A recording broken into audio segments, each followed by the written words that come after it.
All right, hey, what's up, guys? Coach Mac, playfastfootball.blogspot.com. Been a little while since we've done a blog video. We're in the middle of the season right now, so this time of year it gets a little bit tougher to do some of the things that we want to do with our blogs, with game plans and practices and varsity season, JV season, a lot of things going on. So makes it a little bit tougher for us to do some of the things we want to do, but happen to have a situation right now down in Florida. Got a hurricane watch. Games canceled this week. School canceled the next 2 days. Got 4 days really with nothing going on. So figured it'd be a good time to go ahead and shoot something and get something out there, give everybody something to watch the next couple of days. If you're sitting at home, if you have power, if you're sitting at home and just watching football or trying to learn anything about football over the next couple of days during the hurricane. Just got done with our JV season. JV finished 4-2. Varsity is currently 4-1. First year at a brand new high school. So right now things are going okay. We're having some success with some of the things that we want to do, but we want to build on some of the things that we've been doing and make it better with the talent that we have and with the kids that we have. So what we're going to look at today is what I would call one formation football. And most of you that have watched any of the blogs that I've done in the past, or if you follow my YouTube channel or the Play Fast Football blog site, you know that I'm a tempo guy. You know that I love tempo football. The reason I love tempo football is I think it's a mindset that you can build your program around. I think it's a culture that you can build your football program around. And to me, everything else is just a bunch of football plays.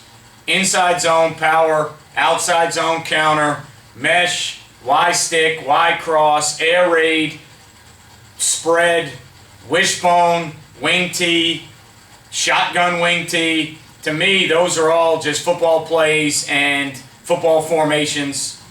And maybe they're a style of play, but to me, tempo is a mindset that you build a program around. And that's why I have kind of devoted the last 4 or 5 years of my football career to studying tempo. We by no means right now are we anywhere close to, or have I been in the last 3 years anywhere close to the tempo team that I would like to be. I'm still studying all the wrinkles of it and figuring out the best way to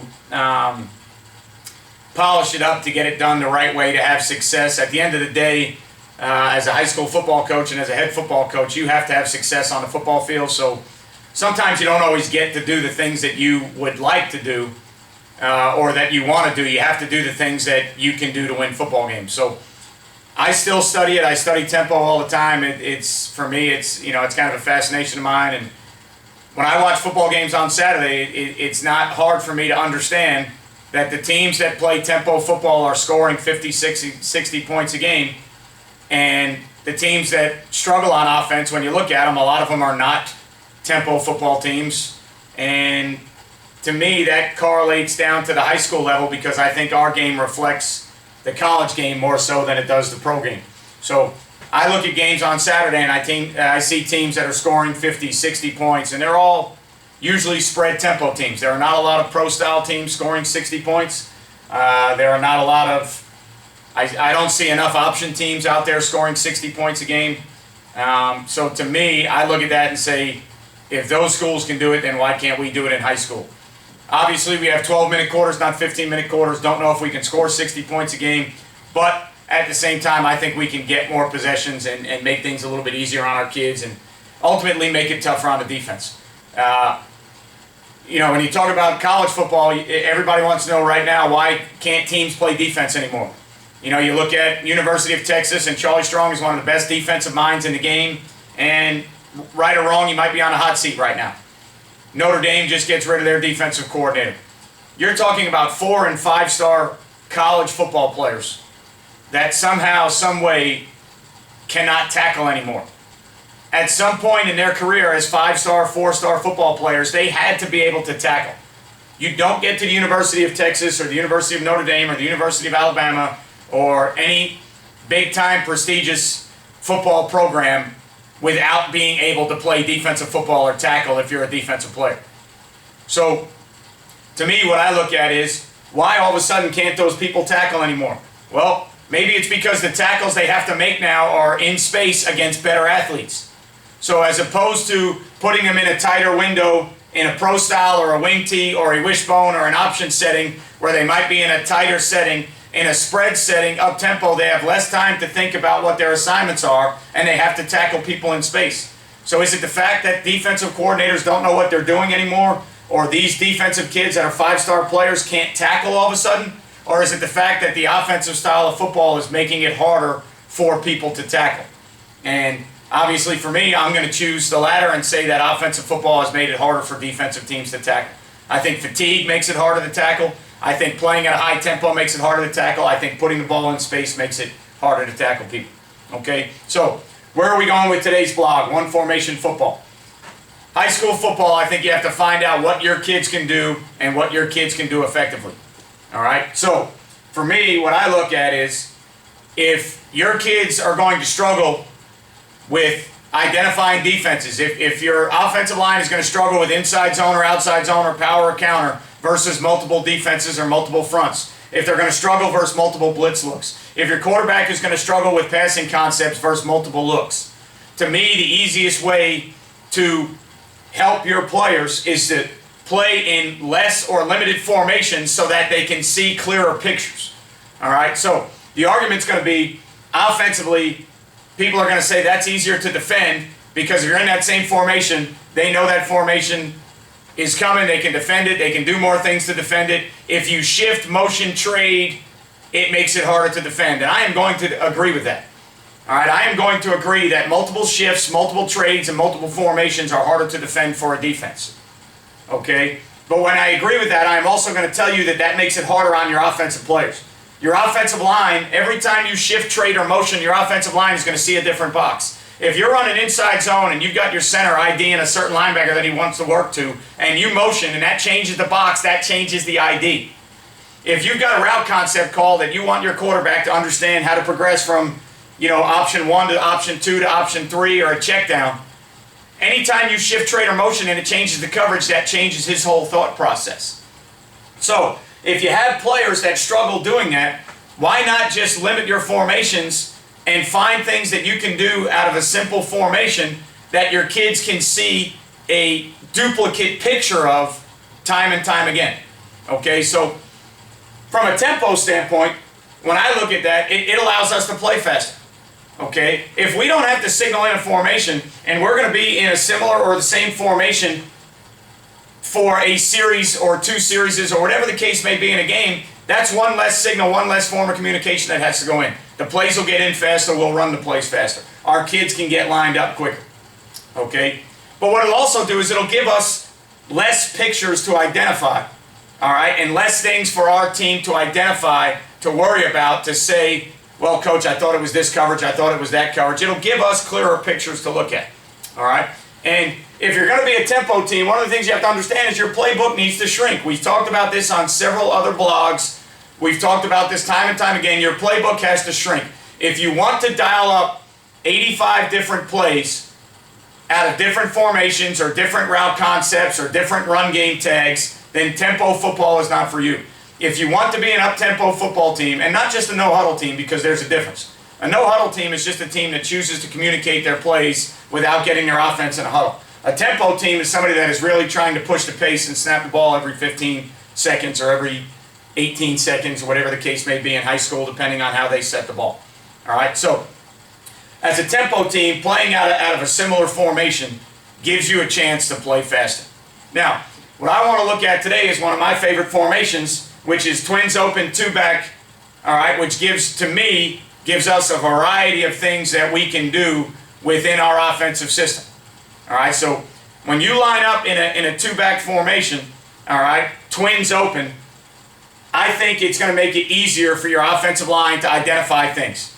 Okay, without a tight end in the game, you lose somebody in the surface. I get that. You don't create the same running surface. I get that. You don't create the same edge if you want to be a pin and pull team. I get that. But you also don't create as many multiple box looks.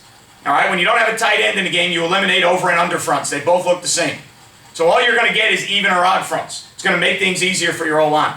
When you play with two backs, you now have all your runs that you want, depending on the type of system you are. You have your inside zone game with tags. You have isolation game. You have power game. You have counter game. You can run outside zone and you have a player to either search three, however you want to teach your outside zone or your stretch play.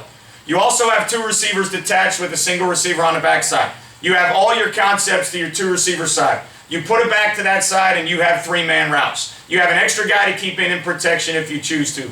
You have a guy that can get out to the backside and make it a five-man route concept. You have a single receiver, so depending on how they play the twin side, if your best receiver is a stud at the single, you can attack the single. So to me, two-back twins open is one of my favorite formations to play football out of. All right, so what I've got drawn up right here is a two-back twins open formation, and I've got it drawn up to a 3-3 stack. Why? Because a 3-3 stack is something that gives people a lot of trouble. All right, so if we discuss why it gives people a lot of trouble, in my opinion, it's the movements, all right, and the disguise of the blitzes up front. Okay, and it's the different pictures that the 3-3 stack can present that give teams trouble. So to me, if you stay in one formation and you give your kids the same picture that they can identify, to me, all right, it helps you help your players play better football. So if we get into this formation and we know that we are going to get the 3-3 stack box, and we know that to the twin side we're going to get some version of a two-read or possibly a quarters concept, and we know to the backside we are going to get some version of a 2-for-1 sky coverage, cloud coverage, okay, all right? We now have a picture that we can work against and we can get a ton of reps against to see what we like within our run and our pass game, okay? If the weak safety is going to drop down and the free safety is going to spin to the middle and they're going to be a one-high structure, we now know what the box looks like.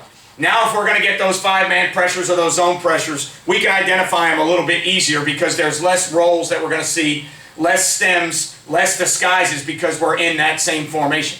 If we go to 2x2, 3x1, or multiple sets, now the rolls and the disguises are going to be different and it's more for my quarterback to look at. So when I sit in this set right here, I can have my quarterback, my offensive line, my wideouts, my running backs, they can all get a similar picture over and over again. Okay? Defense gets a similar picture. Some people are going to say that's easier to defend. I'm not here to argue whether that is or whether that isn't. What I'm saying is I can get better reps for my team in practice and have a clearer picture for them to look at when I'm in this formation. Now, when you look at this formation, to me now, all right, the great thing about this formation is with two backs, okay, I have all my zone run game. All right, so if I start off with my zone run game, okay, I can run zone and I can kick the defensive end. All right, so I could run inside zone,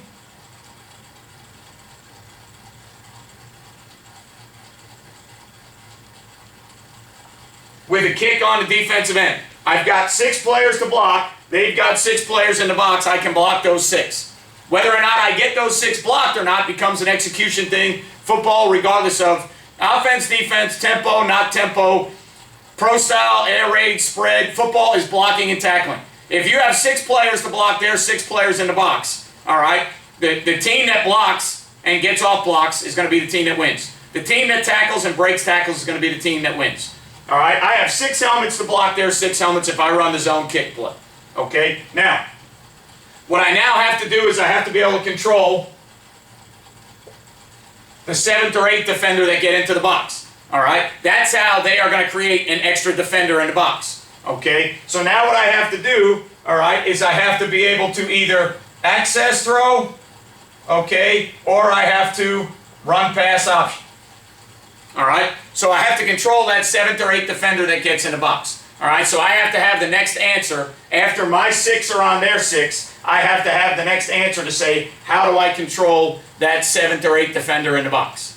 Okay, now, if the backs are set, all right, to the right side of the quarterback, to the twin side of the formation right now, all right, then that's probably going to be the side that I'm going to want to RPO, all right, and create off of the same zone. I can run the same zone kick play now, okay, the same zone kick play with some type of route combination on the outside, okay, so let's say on the outside I just want to run stick and just a vertical takeoff route, okay.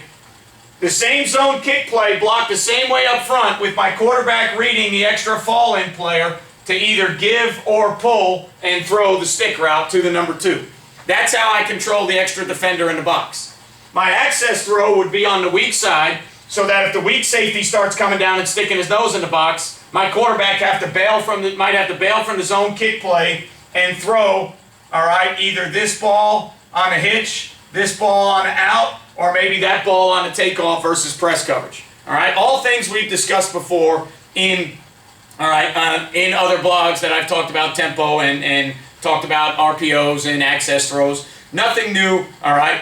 The difference is I'm putting my kids in a position to play better because now I can rep out all the looks that are going to make my quarterback do different things with the football. Okay, so I start with the zone kick play.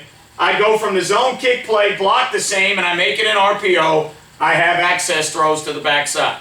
Okay, if you want to change the zone kick play up, all right, and you want to give the defense a different look, all right, you can now make this a zone ISO play.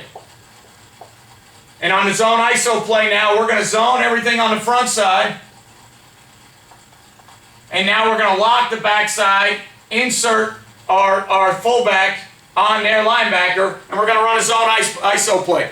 6 on 6. All right? 6 on 6 football.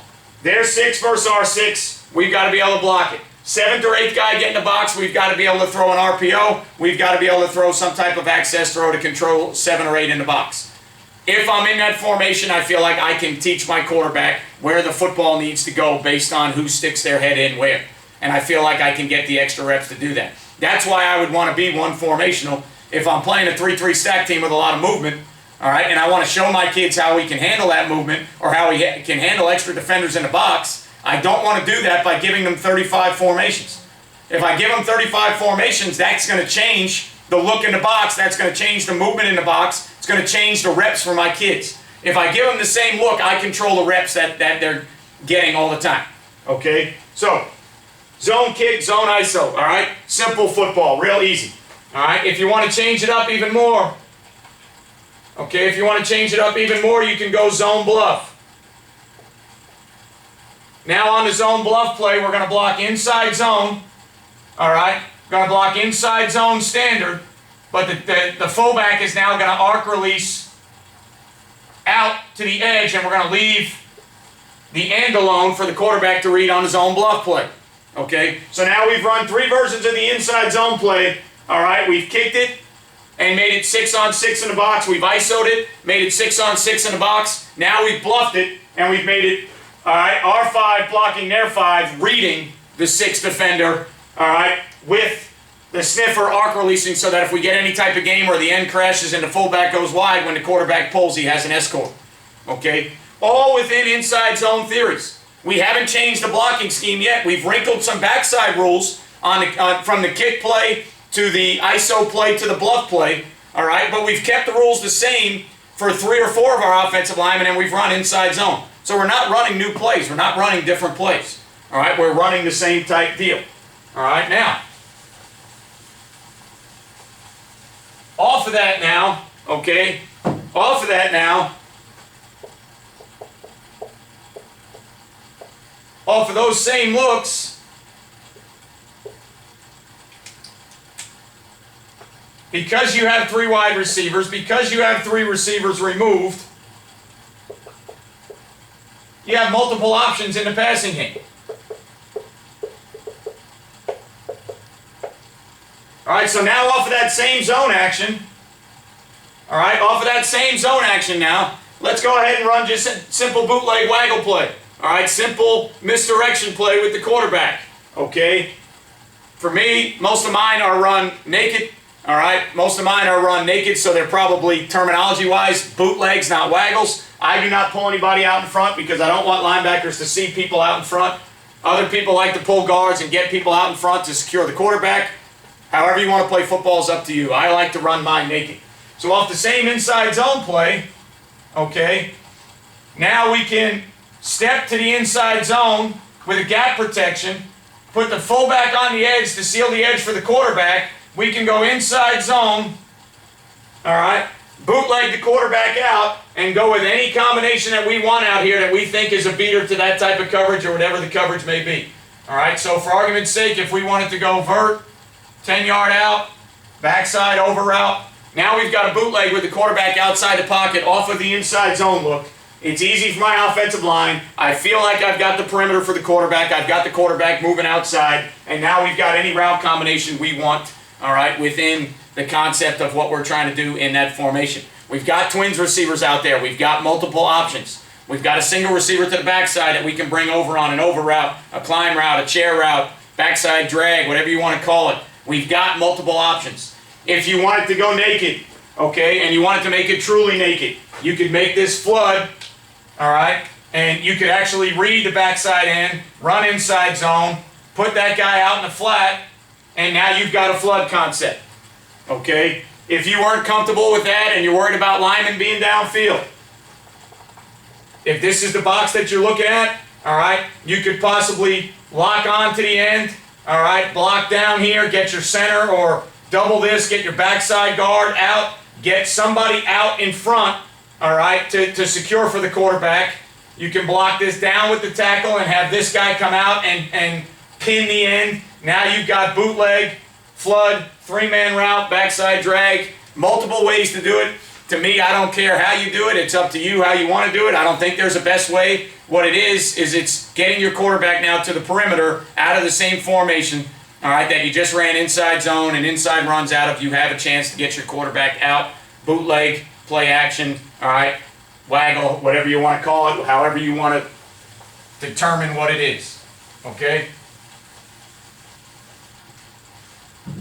You also have built in, all right, you also have built in, because you are sitting in a two-back formation, all right, you also have built in instant seven-man max protection, the ability to throw the ball downfield and take a shot. Okay, so now off of your inside zone looks, off of the same looks you've been showing, you can slide, you can full gap your offensive line one direction. You can put your fullback on the edge. You can go inside zone here. Play action pass, and now depending on the coverage you're getting, you have every route concept you want to beat what you think you're going to beat. If you think you're getting man and you want man beaters, draw them in. If you think you're getting, all right, quarters concepts and you want to go two on a 10-yard curl with one on the post there, all right, and then whatever you want to do on the backside, you want to go post corner on the backside. If you get man-to-man, quarter side, there's your quarters beater, backside man-to-man, you got an X that's a stud, you got post corner.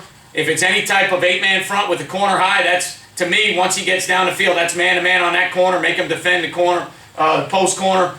Anything you want to do, you've got 7-man protection, all right, 7-man protection off of play action pass looks. So now you have a chance in the same formation to get 3 receivers out, 7 guys in protection, throw the ball downfield and take a shot.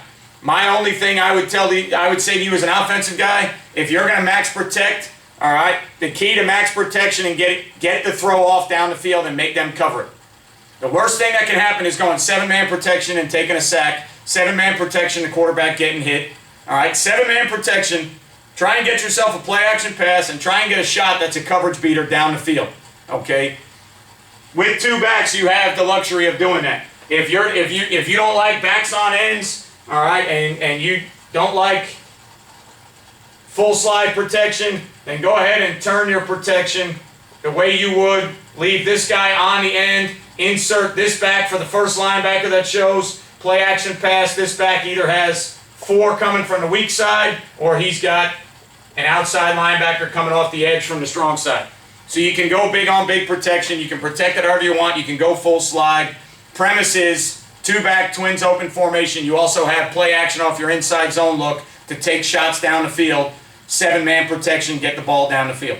So you've got your inside run game. You can get the quarterback to the perimeter. All right? You've got multiple ways to attack the coverage to that side. All right? In your passing game, if you were to stay in your passing game, this is your 3-man route side. Take your tailback, all right, and you short motion or flare your tailback out, all right? You now have all your 3-man concepts that you want to run to that side. So in the passing game now, you have all your 3-man concepts that you want to run to the front side. All right, you've got 6 guys in protection, however you feel good about your pass protection, however you feel good about teaching your quarterback. You've got an extra fullback in there to pick up double read blitzes if you're a half slide or a turn team. You got your fullback in there to use however you want them. You got 3 routes on the front side. All right, whatever you want to do on the front side, don't care what your concepts are, you've got 3 guys there to run it. You can run your floods, you can run your curl flats, you can run your hitch corners. All right, you can run all your concepts that you want to run to that 3 receiver side. Okay, once you've motioned that receiver out, if you've watched any of the blogs that we've talked about before, all right, once you motion that receiver out, you also still have inside the box all your run game, all your quarterback run game off of that motion, depending on how they react to the motion. You have quarterback draws, you still have zone inserts with your quarterback. You have 6 players in the box to block. Okay, so to me, all right, within tempo football, if you want to play faster, all right, one of the ways you can play faster is give your kids one formation to play out of. All right, I don't care what that formation can be double tight, double flankers, 1 back. All right, it could be 12 personnel, it could be 21 personnel. I don't care what the formation is. Everybody has their what they like. It could be wing T, it could be double wing, it could be whatever you want it to be. But if it's one formation that your kids can get a look out of, when you study film, most of the time when you start to look, when you get into a formation, usually in high school what you'll see is that there's, outside of pressures, there's usually only 1 or 2 ways teams play that formation. The other team has high school kids the same that you do. They're going to have a hard time getting 9 fronts in and 6 different coverages to a formation. So usually when you come out in a formation, whether it's 3x1, 2x2, or 2-back twins open, there's really only, when you study your film of your opponent, there's really only 2 ways they possibly play it outside of bringing pressure. So now if you go out on a Monday and you get into a formation and you know that on Monday, Tuesday, Wednesday, you can get the 2 to 3 ways that they possibly play that formation and rep everything you've got versus those 2 looks, I think you give your kids a better chance to execute a game plan. Okay? If the other team is that much better than you, then that game plan won't matter if you can't get them blocked. Okay? If your kids don't execute the game plan, or if the quarterback doesn't understand where to go with the football, the game plan won't matter if you can't execute it. But as a coach, you can only control so much. You only control the game plan you're trying to execute. And the only thing you control is, did you put your kids in a good spot to execute that game plan? So as a tempo team, all right, for me, if I want to put my kids in a good spot, if I put them in a formation that I think gives us multiple options in the run game and the pass game, I think it gives me inside runs and outside runs. I think it gives me my quarterback on the perimeter with sprint out or bootlegs. It gives me play action to throw the ball down the field. I'm okay going into a game with that formation and saying, hey, we've got every answer we want based on how they play it. Let's rep out everything we like. Let's give our offensive linemen a chance. Okay, let's make sure that our kids see the picture of what the other team is doing and not make our kids guess, all right, at what that picture is. Anytime you put a new formation in on offense, it's going to be advantageous for you as an offense if they haven't seen it before. Okay? As an offensive coordinator or a head coach, also understand that when you put that new formation in, you have no idea how they're going to play it. So it's very hard to tell your kids how to block it. It's very hard to tell your kids who's going to be in the box, who's going to be out of the box. Very hard to tell your quarterback what the coverage is going to be. Anytime you put in a new trade, shift, or motion, it's going to be advantageous to you as an offensive coordinator. Understand that you have no idea how they're going to handle that trade, shift, or motion. So what's going to happen is it's going to be tougher for you to teach your quarterback, to teach your receivers, teach your running backs or linemen what the defense might do to that trade, shift, or motion.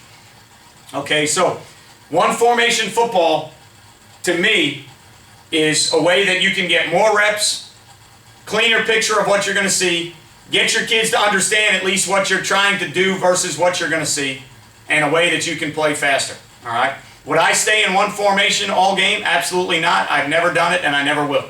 Okay? But would I stay in one formation for a couple series? Yes. Would I stay in one formation and run as many plays as I could in an up-tempo fashion? Yes. All right? So to say that one formation football means I'm going to play that formation all night long, all right, would be a lie to say that to you. I've never done that in my career, and I probably never will. Okay? One formation football for me is a couple series at a time that I can identify, all right, what that team is going to be in, and then I can say from that look, all right, these are the things that we really like versus that look. Let's rep them out to give our kids a chance to be successful. All right, so hopefully everybody stays safe with the hurricane. If you're down south or on the East Coast, hopefully you guys can stay safe if we get the winds and the rain that we're expected to get. All right, hopefully you guys have something that you're looking forward to learning a little bit more about the game, learning a little bit more about football. I'll be in February, I will be in Atlanta at a Glacier Clinic. In March, I will be in Tampa at a Glacier Clinic. So as this season winds down and the off season comes in, I'm going to kick the blogs back up and do some more things.